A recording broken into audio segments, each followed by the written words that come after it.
Hello, my beautiful friends. I am Laurel Bleadon-Maffei with Illuminating Souls, welcoming you to this episode of Sleepy Bedtime Blessings, a podcast designed to help you rest, relax, and fall asleep, all while deepening in your connection with your beautiful team of angels who love you so. If we're meeting for the first time, I am an angelic practitioner, a spiritual teacher, and an encourager of souls. And I do this through one-on-one angel sessions, soul mentoring, and a variety of classes designed to inspire your spirit. And I invite you to learn more at my website, illuminatingsouls.com, where you can also sign up for my daily inspiration email blast. And I will send you an inspiring email every weekday. But for now, the angels and I are here to help you come into a soothing, sweet time of rest. This podcast is a mashup of two of my favorite forms of self-care, connecting with the beautiful angels and listening to sleep podcasts. I listen to a sleep podcast every single night, and it helps me to shift from my waking consciousness into that beautiful mystery of sleep. And I love sleep podcasts so much that I have created this one for you. That said, you have my invitation to use this podcast in whatever way best serves you. I know some of you do use it as a sleep podcast, and if that is your intention, my suggestion is that you turn the volume down a bit lower than if you were listening to a regular podcast or audiobook. I find it helpful to have to reach a little bit to listen, because it makes it easier for me to drift off. And because this is a sleep podcast, there will be no loud noises, no unexpected surprises. I will be sharing with you in this rambling, soothing tone. So if you're thinking, wow, she's talking pretty softly and she's talking so slowly, well, that's by design. This is not my natural timbre or rhythm, but it's designed to help lull you into a sweet space of rest. And if you're listening during the daytime and I get to keep you company as you go about your day, that's awesome too. So I invite you to get comfortable in whatever way best serves you. And to take some nice deep breaths in and out. So as I was preparing to record this episode, I was guided to pull an angel card from this very sweet oracle deck, which some of you may have. It's called the Original Angel Cards by Kathy Tyler and Joy Drake. And they're these little slips of cards, and I don't remember how many there are in there, but there's a lot. And each card just has one word and then a little drawing of an angel. And they're really sweet. And I asked the angels to, of course, come through and what could I talk to you about in this first part, because each episode has two different parts. So this is the part where I bring in the angels and we talk about something inspiring or spirit infused. And then the second part is story time. So this isn't story time yet. This is the inspiring, angelic portion of the podcast. So I pulled a card. And the word that came forward is patience. Now, I have a question for you. When I said that, did any of you join me in an inner eye roll or groan? Because that's what happened to me. Patience. No, not that. But patience is the wisdom that is showing up for us right now. So let's dive into that a little bit and see what the angels want to share with us. So let me begin by inviting the angels forward. They're already here, but I love the ritual of sharing them with you, of asking them to join us out loud so that you can be present here with us as well. So let's take some nice deep breaths in and out together as we gently call ourselves forward into the heart of God. And beautiful angels on high, I invite you to join us here. And I ask that you bring forward waves of love for each of our beloveds that are here with us now.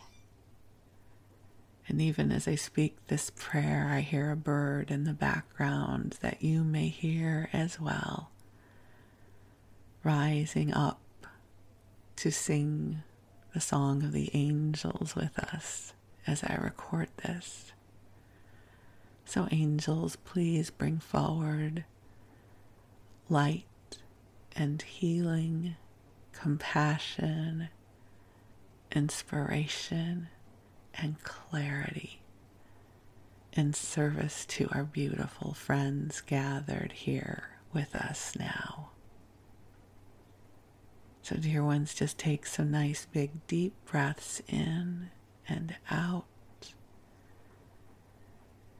And I'm guided to invite you to imagine that the angels are transporting you to a beautiful healing temple that resides in the angelic realm.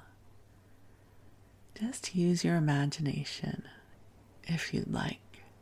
I often visualize it as a huge golden temple, not man-made gold, but etheric, vibrational, divine golden light.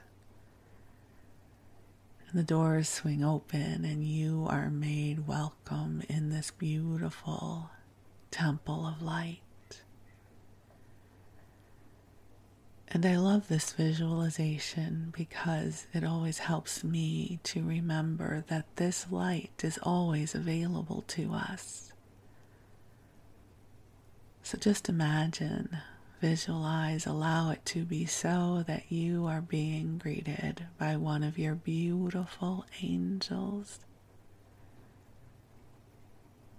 And they guide you over to a healing bed that has been prepared just for you. So while your physical body perhaps is reclined in your earthly bed, your angels are bringing you to this beautiful bed in the healing temple, and they will be bringing healing light to you as you sleep. And you don't even need to know what is up for healing. The angels will bring healing to whatever is for your highest and best good, if they have your permission to do so. So if you do want to receive this, just say, yes, please. You can say it silently. And just allow your physical body and your light body to receive this beautiful healing. There is so much beautiful light flowing to you now. The angels are aware of all that is transpiring for you. And they come forward now to help ease your path, to help bring forward a lightness of spirit for you, to bring forward the vibration of brighter tomorrows. And so you receive this energy and allow the love to flow in. And I'm going to invite the angels to share with us some wisdom about this concept of patience. And here is what they want you to know. So often on the earth plane, we identify our creations and our manifesting based upon our earthly endeavors. How hard are we working? How much effort are we putting into something? But co-creation happens multi-dimensionally. That there are times when you experience yourself in stillness, where perhaps you're not doing something. And there can be this perception that you are being lazy. You're not working hard enough. But what I have come to learn is that often co-creation, being in divine flow, is often about learning patience, because there are times when the flow of co-creation is more powerful than others. And I've learned to be patient, sometimes, not always. For instance, many of the classes that I offer are brought forward through inspiration. And I have learned to wait and listen. It's not about me figuring out what to offer next. I'm a smart person. I know how to figure out what to offer. But if I cultivate my offerings based on my will or my intellect, I find they do not have the flow they have when I make space to listen for divine inspiration. And the divine inspiration does not always come in my timeline. Or perhaps a better way to say that, more often than I would like, I'm waiting. I'm doing the metaphoric toe tap, waiting for the download to happen. But it always shows up. I'll share with you a beautiful metaphor that the angels teach about this concept of patience and co-creation. They say, imagine that you are a master surfer. You are a wonderful surfer, and you have all the right equipment, the right wetsuit, the right surfboard. Your surfboard is waxed or whatever people do to their surfboards to get them ready. And you have taken yourself to the ocean's edge, the perfect time of day. So you have done your part. Your equipment is ready, your physical body is ready, and you are at the ocean's edge. But you know what part you have no dominion over is the state of the ocean. That there are times that the ocean is still and good waves are not available. So no matter how good a surfer you are, you're not going to catch the big wave if the big wave has not been created yet. And I think sometimes in this life, we think we are responsible for the waves as well.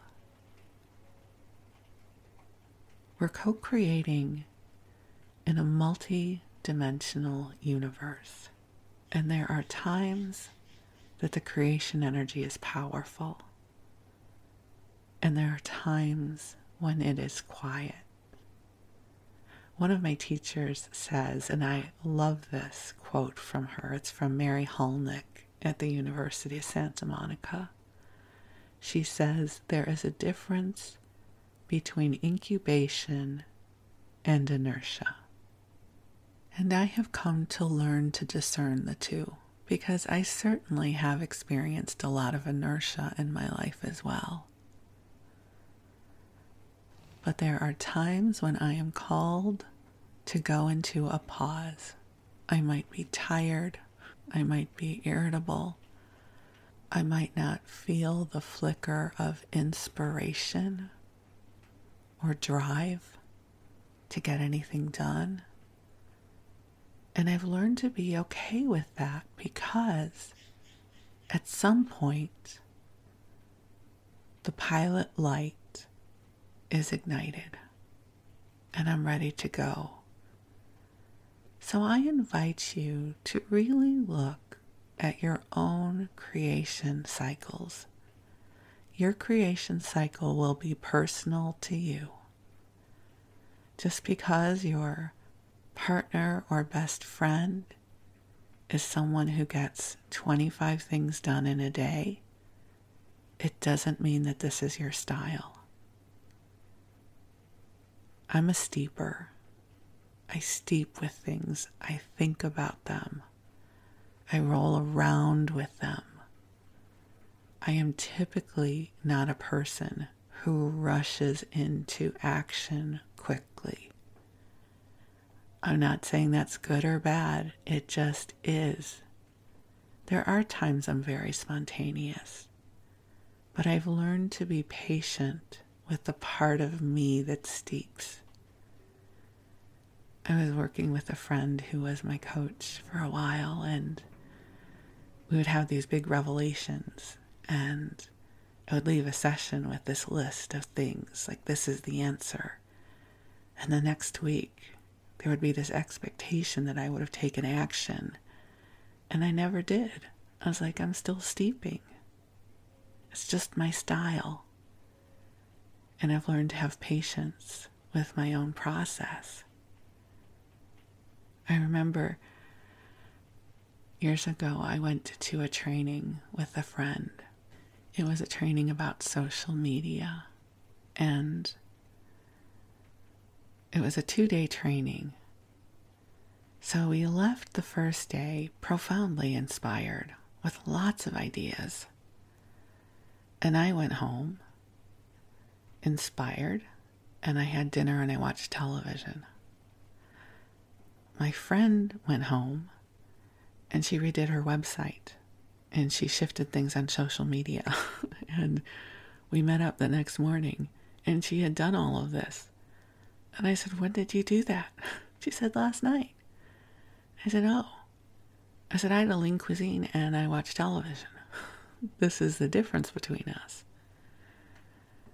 And I've come to learn not to judge this part of me. I've learned to be patient in the way I steep, in the way I attune,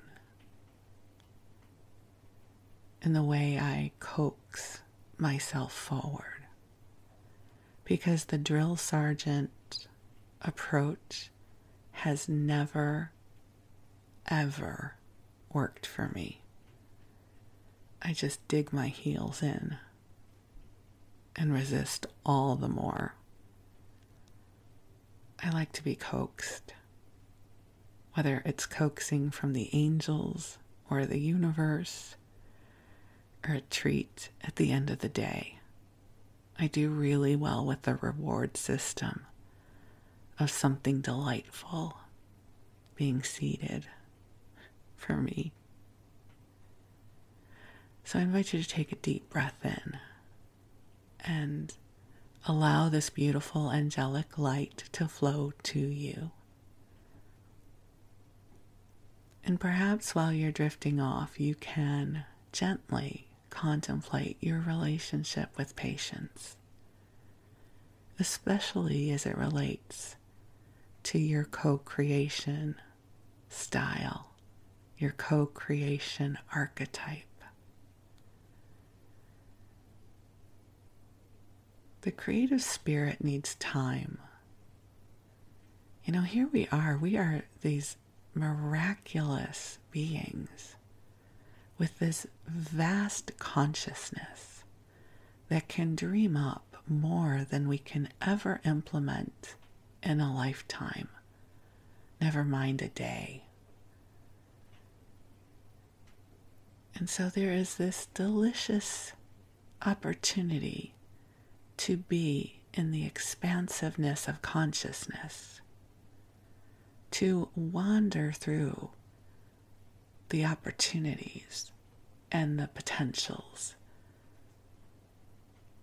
and then allow them to take form in such a way that we can dance with them on the earth plane.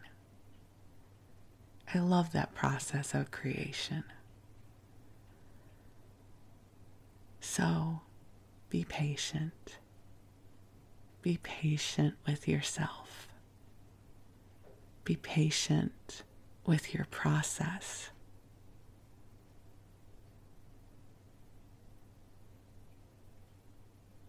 And be patient with the co-creative wisdom of this universe as you shift into the new adventures and opportunities that are calling to you.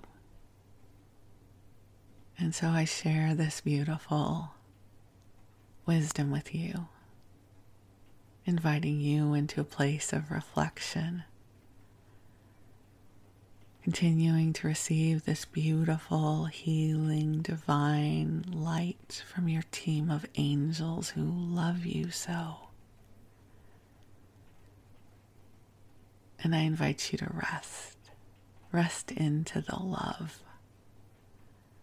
Rest into the soothing, calming energies the angels are bringing to you now. And while you rest, my beautiful friend, I'm going to read to you as we wander through the pages of an old magazine together. So for this story time, I am guided to go into the Wayback Machine with you, and we are going to go through the pages of Good Housekeeping from 1908. So just to set the stage, women still do not have the right to vote. They will not get this until 1920. So a lot of these articles are about the changing role of women, if they're going to go to college, keeping a tidy house, taking care of the children. And perhaps we'll read some of those articles, but one that I find really interesting is a series that they're doing on model residence towns. I read one, a month or two ago about Pasadena. That was one of the articles in this series. And this one is about Boulder, Colorado. Now, I've never spent any time in Boulder. I've only spent a tiny amount of time in Denver. But as I've shared before, here in the United States, a lot of the cities here that have been developed have only been developed in this way for a very short period of time. And I'm really fascinated how some of these cities came to be. So I thought we could read this article together and learn a little bit more about this part of Boulder's history. So it says Boulder, a progressive mountain town, and this is written by Cora Curtis Long. It's the fifth in a series of model residence towns. They've also taken a look at Pasadena, Richmond, Indiana, Wellesley, Massachusetts, and Augusta, Georgia. So if you want to hear any of those others, I've already done Pasadena, but I will look up those articles for you and be happy to include those in a future episode of the podcast. So we start off, it says, on a broad tableland at the base of the Rockies, our beautiful Colorado town unites the wealth of the mountains with the riches of the plains. To the west, so close that a few of the houses seem almost to cling to their abrupt sides, the foothills rise with stupendous strides toward the great range of perpetually snow-capped peaks. To the east stretches the vast level of the plain, broken here and there by shimmering lakes, everywhere in its vari-colored offerings of fruits, grains, and vegetables, attesting to the wonderful productivity of its soil. The mountains furnish a plentiful supply of water, which is distributed over the valley by means of a splendid irrigation system, thus making crop failure a thing unknown here. Boulder possesses all the advantages of a mountain town and is without the disadvantages. With a population of about 12,000, it has 3 railroads, besides an excellent electric interurban service with Denver 29 miles to the southeast. Its own electric streetcar system connects the most important parts of the place. Almost purely residential, it is the home of a high class of citizens.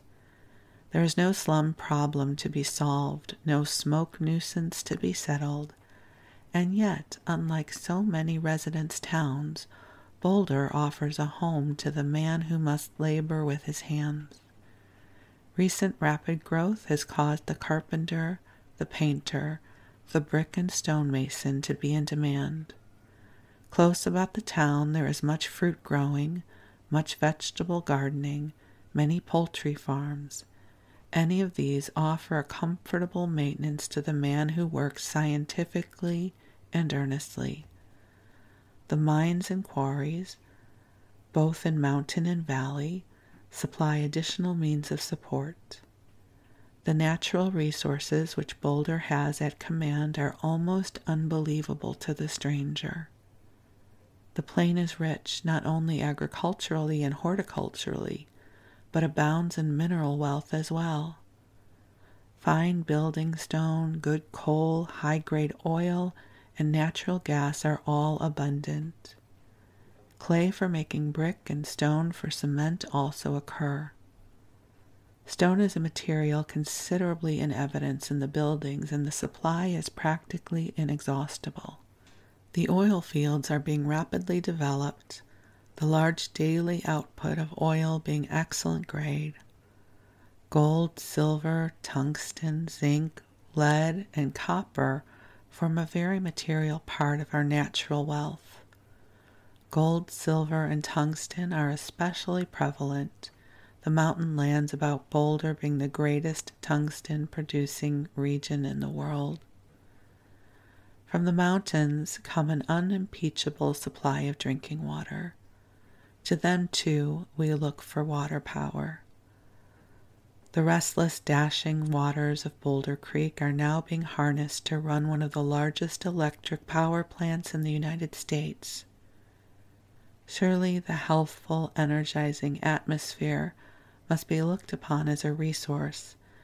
With its 326 days of sunshine, cool summers, and mild winters, it seldom fails to meet the needs of any who come. The withering heat of lower altitudes is a thing unknown here. Even during the warmest part of the year, the nights are invariably cool and restful. The 0 point is reached but a few times during the winter. People can very comfortably live in tents the year through. Boulder is a veritable bower of verdure during the summer months. Verdure, that's not a word you hear very often anymore. This enhancement of her natural charms the town owes to the good taste of the inhabitants. This enhancement of her natural charms the town owes to the good taste of the inhabitants and to the eternal vigilance of the tree commissioner. Careful inspection is maintained that no infected trees be brought into the district to menace the safety of existing tree life. A sharp watch is kept, and attacks of plant pests are checked in their incipiency. Boulder has 2,000 acres of public parks. The largest of these is a government grant of 1,600 acres of natural mountain park. The foothills are well timbered with conifers, which are practically free from the ravages of insect life. Rainbow and mountain trout and other fish add much to the pleasure of an excursion. The town itself, with its protective ordinances, is a veritable mecca for songbirds. Boulder has solved the constant problem of pure water in a unique manner. 5,000 feet above the city and 20 miles to the west in the heart of the snowy range stand the bases of those rugged mountains known as the Arapahoe Peaks.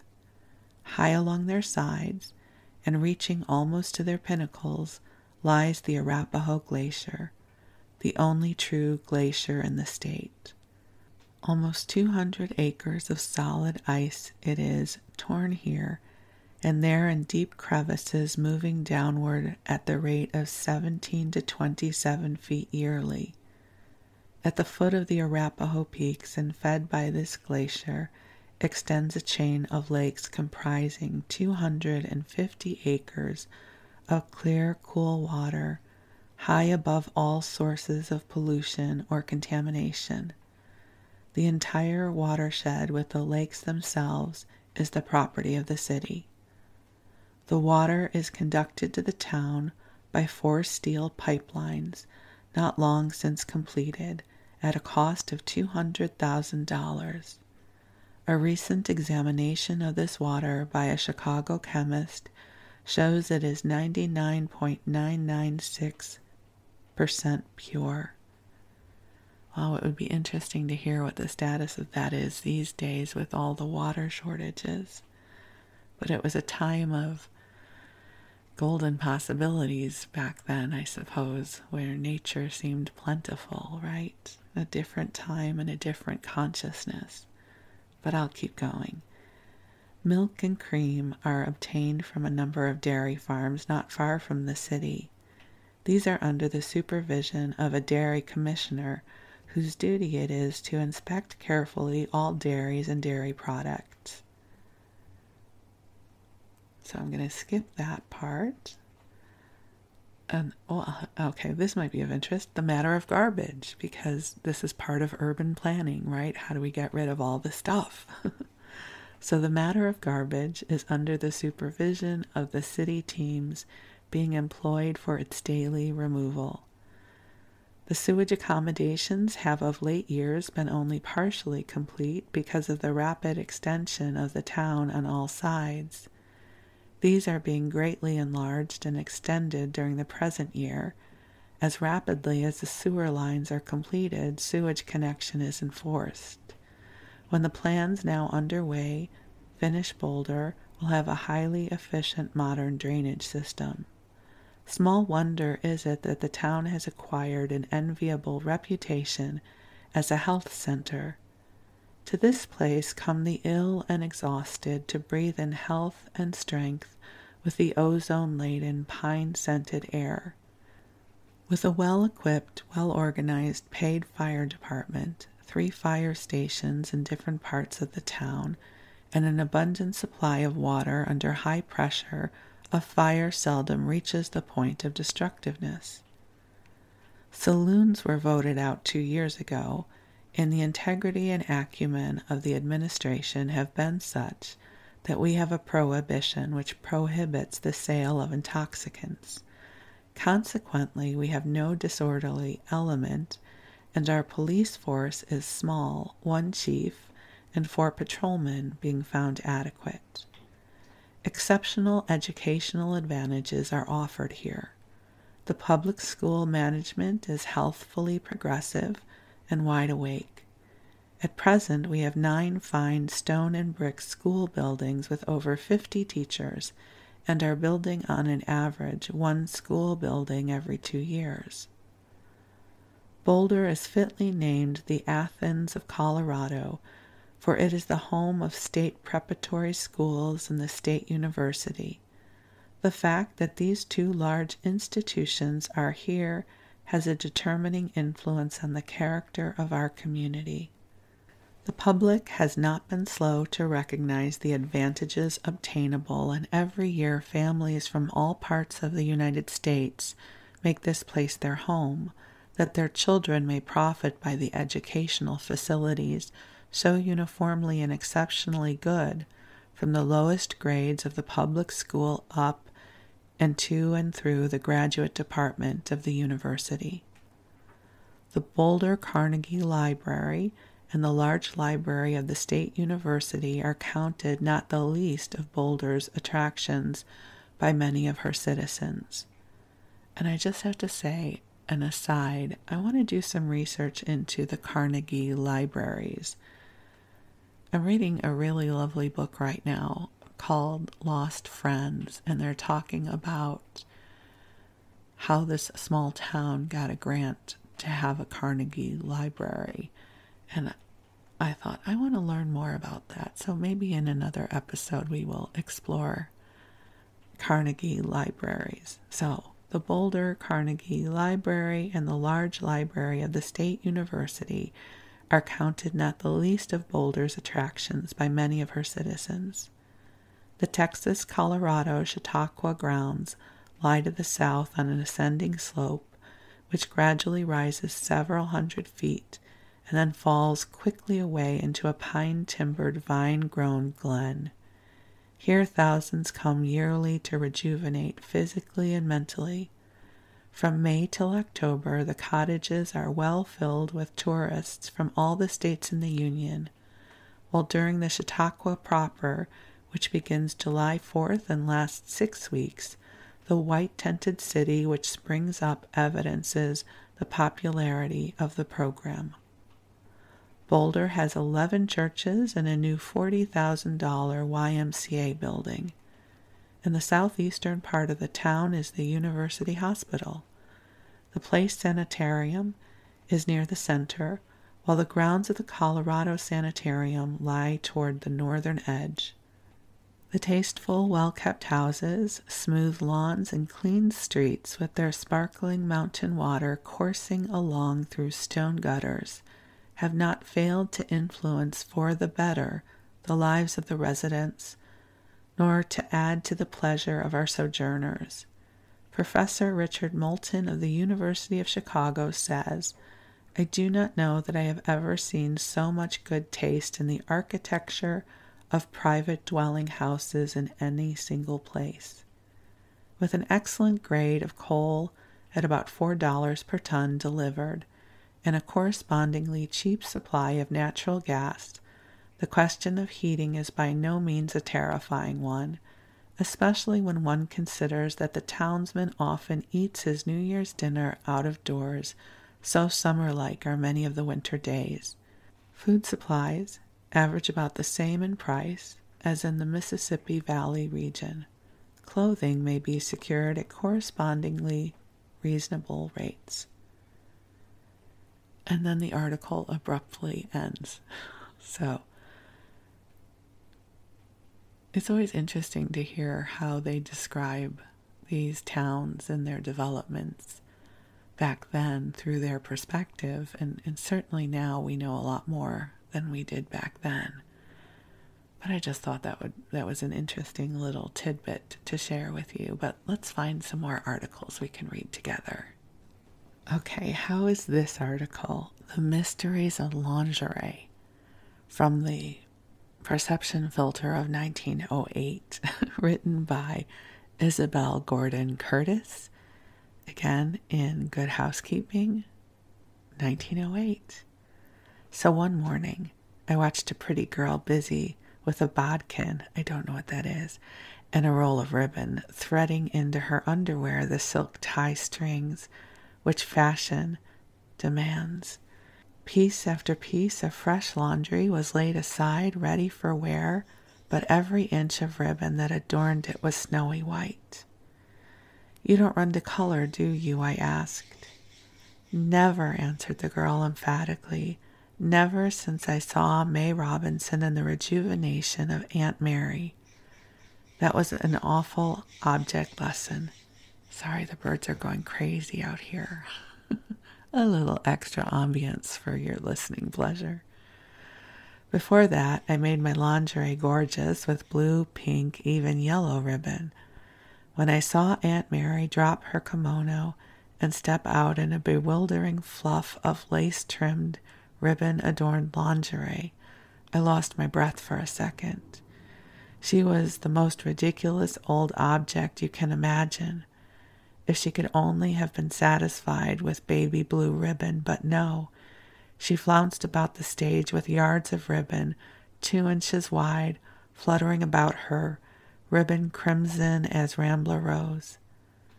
The old lady, after 60, quiet, unfashionable years in her country home, goes, for a visit to New York, and comes back rejuvenated, not only in soul but in wardrobe, manners, even morals.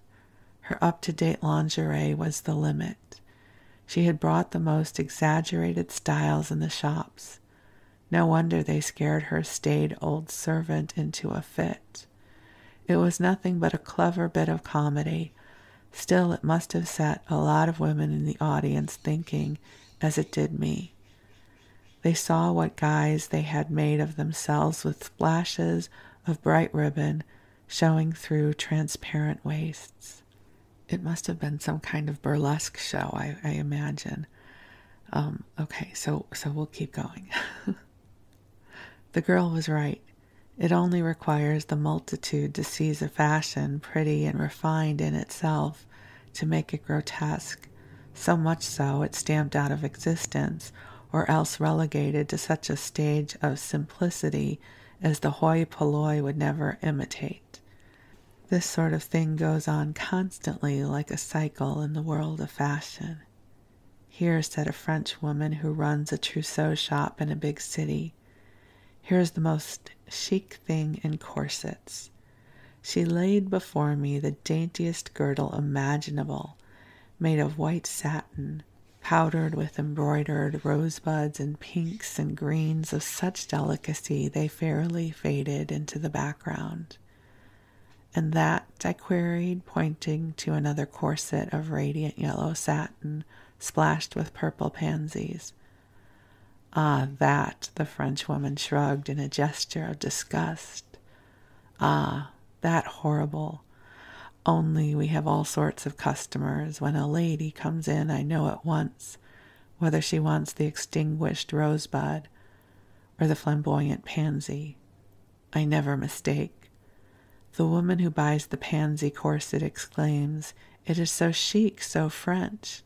French indeed. Did you ever study the beautiful brocade of Marie Antoinette days? Delicate blue and yellow, so subdued, it is the soft blue sky and half-clouded sunshine, or flowers so delicately lovely that they are a joy forever. These are truly French, French of the old nobility. Still, to some Americans, the more vulgar and gorgeous a thing is, the Frenchier they call it. Here is lingerie I call truly French." The woman tossed before me one after another of the daintiest garments imaginable, filmy linen, hosiery hand-embroidered or made of exquisite lace. I glanced at the price tags. Each bit of lingerie cost as much as would have provided a fall wardrobe for an economical woman.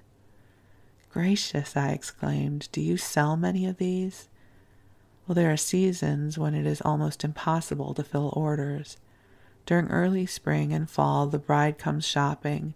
Unless she orders months ahead, we have either to disappoint her or keep our women so hard at work it means overstrain of the eyes and nerves. Here is a wild rose set, It costs $358. Oh, that was a lot of money back then. The Lily of the Valley set is $300. I had never seen such exquisite needlework. Along the edges of each garment were set sprays of wild roses, the petals filled with lace while leaves and stems were in delicate stitchery.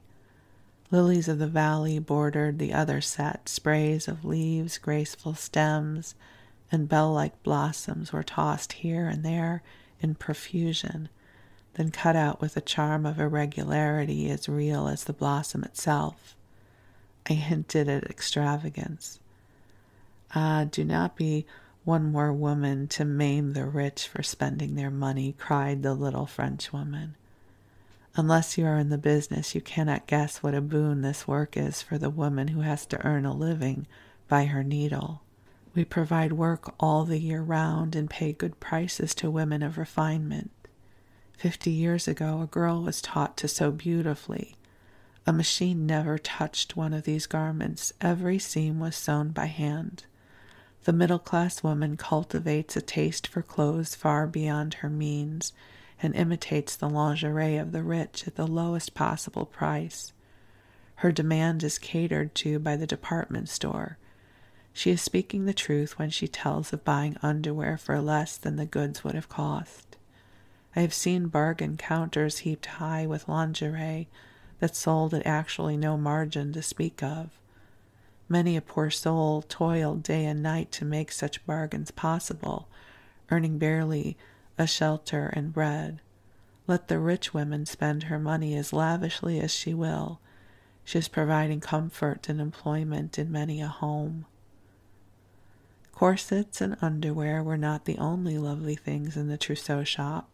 There were bridal petticoats of white brocade satin with scalloped flounces of white Spanish lace and ruffles of chiffon beneath. One of these cost as much as an entire outfit of underwear. Then you could imagine nothing so fascinating as tea jackets and kimonos of painted chiffon, exquisite as a butterfly's wing and almost as fragile. Here's the most expensive corset in my shop, said the Frenchwoman. It costs $360.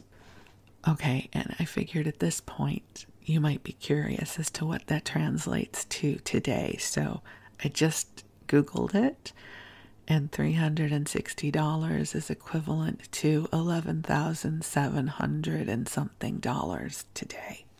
So that gives you a sense. So this beautiful corset, I'll keep reading. It was made of exquisite brocade touched with ribbon rosettes and real lace. But what set the price spinning away was a half a dozen diamonds set in the gold clasps. When it went on the window of the trousseau shop, even men stopped in a half-abstracted, half-apologetic fashion to look at it.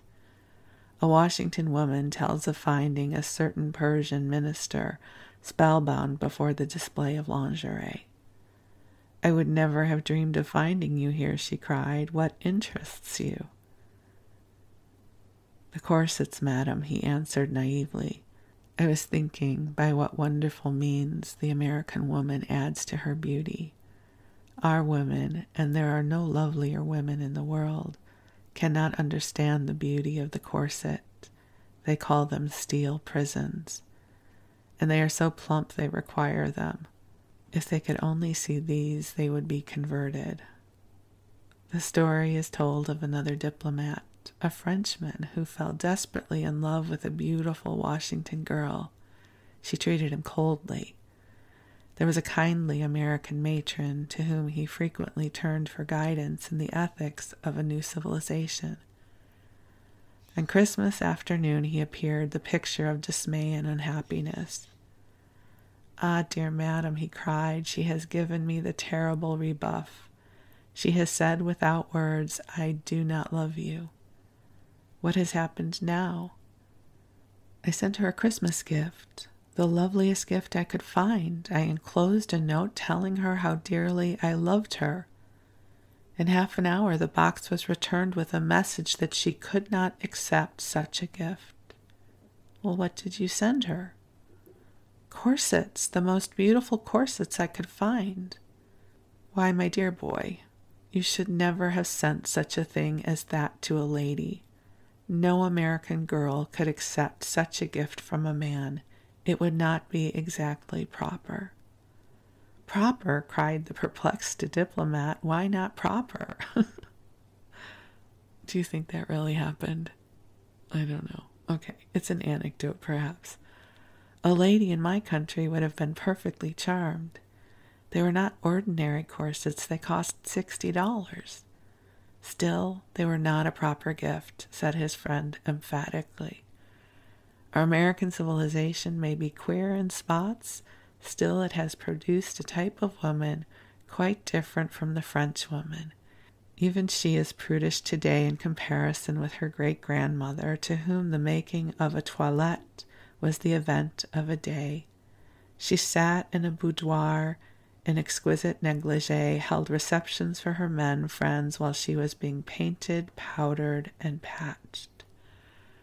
And that brings us to the end of that article. Oh my God, I am so happy I incarnated after the age of corsets. I would be so crabby all the time. Have you watched things like The Gilded Age and, where women are sort of boned into these garments that restrict breathing? I couldn't have done it. This is a good era, I think, now. At least for me. My, how things have changed, huh?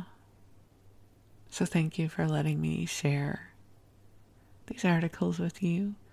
A little bit of insight to the lingerie of the day, as well as what was happening in Boulder, Colorado. And perhaps by now you are off having the sweetest of dreams. So I'm so grateful for our time together. Thank you for allowing me to share this time with you. You are very precious in this world, and I am always grateful for our time together. So you rest well, and we will talk again soon. And if you're still wide awake and you need some more content, there are over 130 episodes in the archive.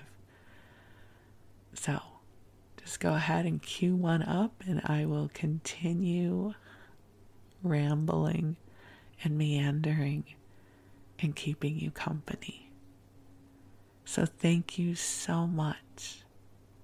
Sweet dreams.